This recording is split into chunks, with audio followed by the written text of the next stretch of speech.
الامام العادل، عدل کرنے والا امام۔ دوسرا فرماتے ہیں شاب نشا عبادت ربی، جس کی نشو و نما، جس کی جوانی اللہ کی عبادت میں گزری۔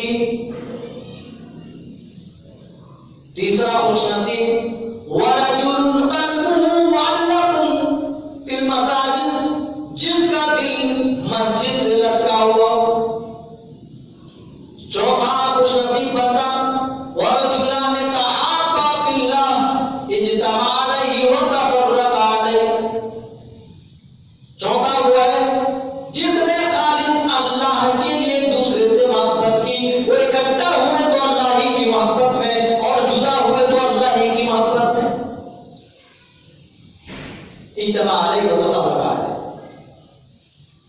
اور پانچواں وہ خوش نصیب بنتا ہے ورجل دعته ذاته، ورجل دعته امرأة ذات منصب وجمال۔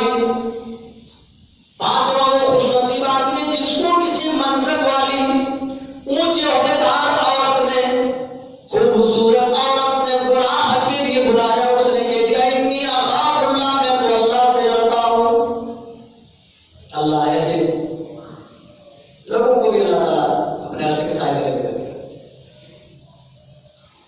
چھٹا آدمی وہ ہے جس نے کوئی چیز اللہ کے راستے میں صدقہ کیا، لیکن اتنا چھپا کر صدقہ کیا، اتنا چھپا کر صدقہ کیا حتی لا تعلم ما تنفق یمینہ، جو کچھ اس کے دائیں ہاتھ نے خرچ کیا ہے اس کے بائیں ہاتھ کو کچھ بھی پتہ نہیں چلا، اتنے پوشیدہ طریقے سے۔ اور ساتواں خوش نصیب وہ ہے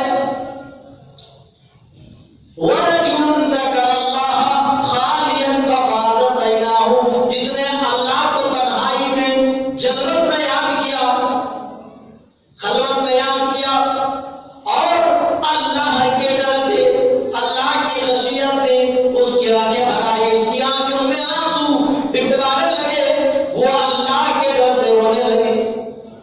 یہ 7 خوش نصیب ہیں جنہیں اللہ تعالیٰ کل قیامت کے دن اپنے عرش کے سائے تلے جگہ دے گا۔ جس دن